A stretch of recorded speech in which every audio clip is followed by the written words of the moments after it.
And although children are less likely than adults to be secluded, it's surely unacceptable that any child with mental ill health is ever locked up all alone in a seclusion room.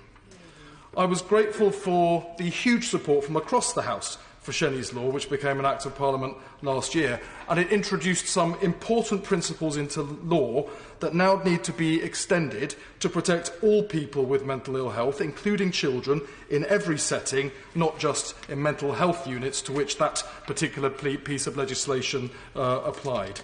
These principles are intended to reduce the use of restraint so that it is only ever used as a very last resort and face-down restraint never used at all. The mental health system needs to be fully transparent. There is wide regional variation in the use of restraints against children, but we don't know why, and there is not data available for us to interrogate. The campaigning charity Agenda report that in some mental health trusts, 3/4 of children are restrained, while in others, it's none at all. Now, if some trusts can completely avoid the use of restraint against children, then why can't every trust avoid the use of restraint against children? We need a standardised national system for recording the use of restraint so we can compare like with like, identify best practice and ensure that it is shared, and allow us and other observers to fully interrogate and scrutinise the system to make sure that it is supporting and not harming some of the most vulnerable children in our society.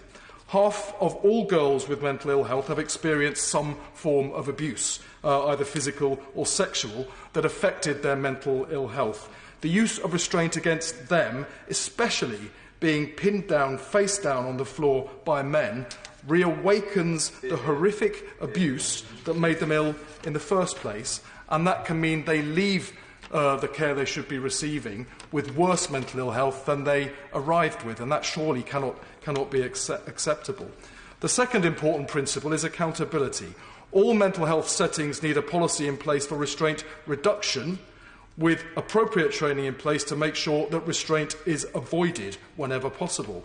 And they need a named senior person publicly accountable for how restraint is used, so there is clarity about who is ultimately responsible for what happens in that setting. Despite government attempts to discourage it, the most dangerous form of restraint, face down on the floor, was used against children over 2,500 times in the most recent year for which data is available. Yet this is a form of restraint that is not supposed to happen at all. Quite clearly, the current system isn't working. The deaths, injuries and psychological damage that excessive restraint causes to children must stop. I hope the government will now take the important principles enshrined in Shenny's Law and the further very important work undertaken by Sir Simon Wesley's Mental Health Review and ensure they are now used to protect every child who experiences mental ill health. Catherine West.